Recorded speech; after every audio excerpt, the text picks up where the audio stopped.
Quiet quitting. Oh my goodness. What an interesting topic to have turned into such a meme in such a short period of time. And more interesting, just given my age and the range of people who I know, has been the reaction from various people to this topic. And I don't want to have this video dive into some generational rap battle over what quiet quitting is and whether it's appropriate or not. That's not what this video is about.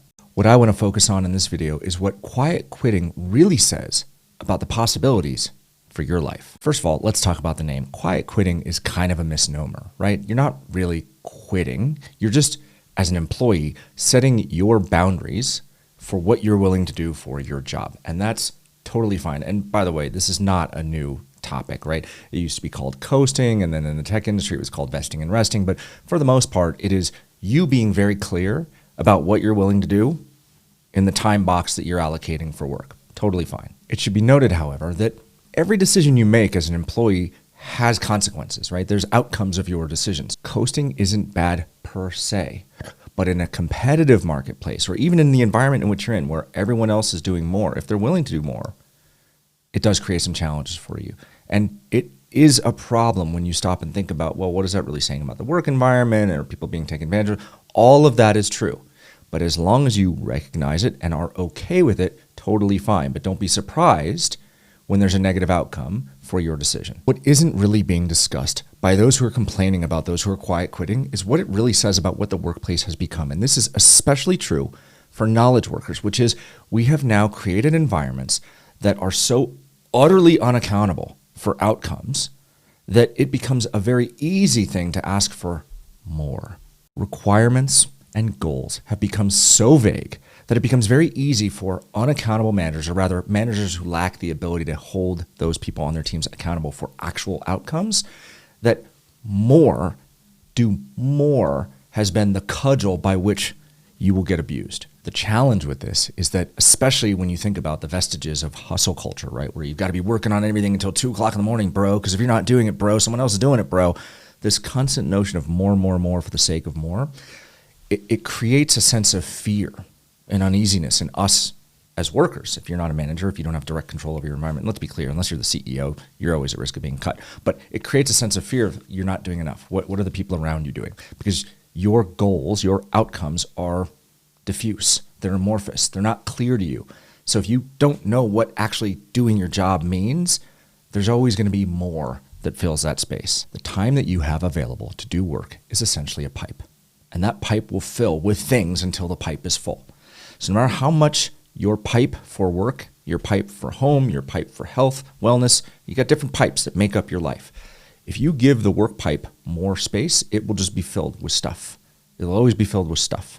And so if those boundary conditions aren't set, you as the worker will feel like you have to do more until that pipe just gets bigger and bigger and bigger. It will get filled with work if you allow it to get filled with work. Unfortunately, we have allowed fear, intimidation, and shaming to become a regular managerial tool to cause individuals to think that they're not doing what's right for the company versus right for themselves. What we really ought to be asking ourselves is, what can we do about this? If you're a manager and you suspect that you have an employee who's quietly quitting, what can you do? Well, look, if they're just objectively terrible, then give them the opportunity to leave, right? There's nothing wrong with that, right? I'm pretty sure Zappos was famous for paying employees to quit. Right? If you can't sign up for the work culture that we have here, totally cool. We're going to pay you to quit. We've invested in you with the training, but totally cool. We're going to pay you to quit. Give people the opportunity to leave so that it doesn't become a relationship that is just really frayed and strained, right? There's no reason to stay in a relationship that you don't want to be in, right? So that's bad. If that's a quiet quit, but I'm like, I don't want to do the work, I don't want to be here, but I'm going to do just enough not to get fired, that's probably not a great situation for anybody. It'll become toxic pretty quick. But if you feel like this is an employee who's just not engaged, because they're not being given the opportunity to do more than what they want to be doing, like, understand that. Do you feel like you're not getting opportunities? Do you feel like you're not getting training? How can we invest in you? Because here's the thing. If you invest in your employees, your team members, you give them training that helps them do their jobs better, faster, quicker, or they can take on more, that's a long-term investment that is likely to pay off for the company in the future, because I, as an individual, as a team member, will be excited that the company was willing to invest in me, but also that we're having a conversation about what more I can be doing if I choose to do those things. Of course, the cynical among us will say, well, why would I invest in a person who's thinking about leaving the company? They're just going to take the dollars that I spend on training and go elsewhere. If they've mentally made the decision to quit, they're going to leave regardless, right? Can they be saved? Why are they leaving? People don't quit companies. They quit bad managers, right? So if you're not investing in them, you're not showing that you're interested in them becoming better than who they are today, they're probably going to quit. They're probably going to leave you, right? They'll quietly quit. They'll vest and rest to do whatever, but they're not going to do anything that's going to help you as a team leader leverage the folks around you to get a better outcome, right? So try not to be cynical about it and think that this is an opportunity to save potentially an employee who might otherwise go elsewhere. If you are in fact a person who's quiet quitting, you need to ask yourself, what are your goals, right? Why are you doing this? Because I'll admit, I quietly quit on corporate America a few years ago, and I was scared as, scared. It initially started with me just being unhappy in the role that I was in, but then I just completely stepped off the corporate America train, and I kind of coasted a while, right? I initially set out to design what I dubbed my design life. And that was a way for me to be very clear for me about what was important in my life and doing all of the things, right? Making sure that the various pipes, health, wealth, family, and work, that they were filled correctly, as opposed to becoming so anemic that they got overpowered by other things. And work was just kind of overpowering my schedule, overpowering my life and taking things over. That worked for a while. The problem was I didn't have any clear goals or objectives for what I wanted to do with my time. Look, I'm not saying that life has to be this incessant chasing of goals and outcomes, etc. No, that's not it. But life is growth, right? We start as babies, we die as old people, right? But life is growth. And if you get to a place in your life where you're no longer growing, you're basically dying faster than you were dying before, because we're all dying. Every day we're dying. My birthday is, I guess now, next month, September. But I'm closer to death than I am to being born. That's just how it is. But I wasn't clear with myself about what my goals were in kind of stepping off that corporate train and really focusing on, okay, well, what am I going to do with my time? It's one thing to, get more exercise. Hey, that's cool. But what does next look like? Not just the next job, but like next. A thing that I talk about all the time with customers I've interviewed at is not just thinking about your next role, but the next role. Because when you think about what your goals are longer term, right, and you think further down the road, one, it's easier to course correct, but two, you can plan accordingly for the types of things you want to learn along the way, or the types of projects you want to take on, or the places you want to work, or the people that you need to meet.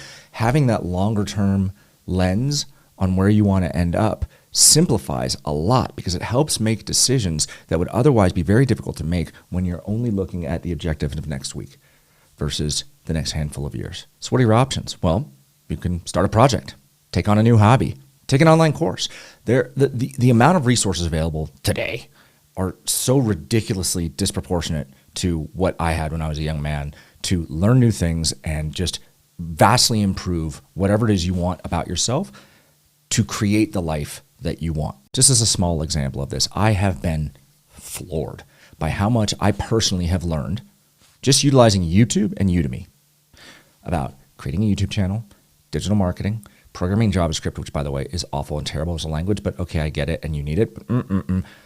Amazon Web Services, no SQL databases, user interface design, HTML, CSS, like all of this stuff was things I kind of sort of knew, like at a high level topic, kind of like I know what it is when you break an arm and you need an x-ray and like you have to set it, but I couldn't be a doctor, right? But now I'm actively working on projects, things that I want to build, things that are interesting to me because I took the time to say, okay, these are the things I want to do off there in the future. In order to get there, here's my planning steps. Here are the things I need to learn.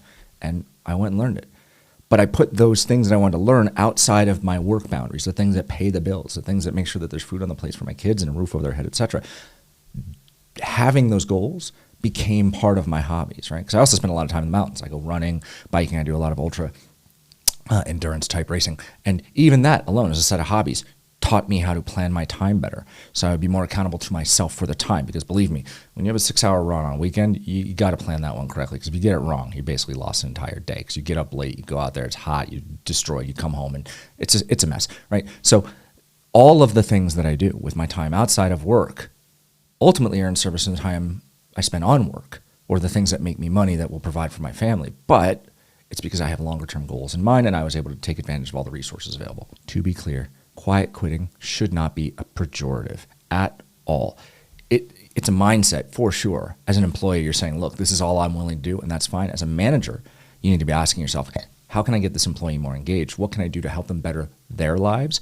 Because at the end of the day, the relationships you're building at work, the network of people that you will work with in your career, ultimately, that is one of your most valuable assets. And if you have a bunch of people that work for you that don't like working for you and eventually quit on you, the manager, not the company. They're quitting you.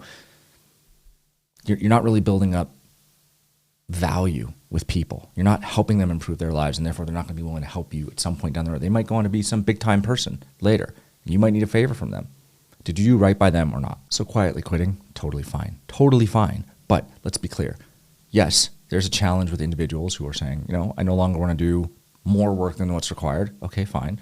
As a manager, you should be asking yourself, do you have clear outcomes that you're measuring towards? Right? Because if you don't, that's a problem. Are you helping your team members grow? Are you giving them opportunities? You may be hamstrung, and there may not be opportunities at your company. That's fine. But every employee, as long as everyone's being intellectually honest and adults in the relationship, every employee wants to be there. Engage them. Figure out a way to make their value more. If you're not doing these things, then you're just being objectively a bad manager. But yeah, there are going to be employees that they suck and they need to go, and that's fine. Give them the opportunity to leave gracefully, as opposed to creating acrimony, and then it just becomes a toxic workplace, right? Because that person who's showing up every day who doesn't want to be there, believe me, they're poison in the well, and that's going to cause you a lot more problems than just having that person quietly quitting and being angry and resentful about it. If they just want to do that job and that's it shouldn't be up or out. Look, if they're willing to do the job and that's it, and they don't have an idea of like, hey, I want to be promoted or I want to make more money, if they're okay with doing that, then in some ways you got to be okay with that and let them do that. Right? Simply asking for more for the same amount of pay or the same level, you're not really doing right by your team members.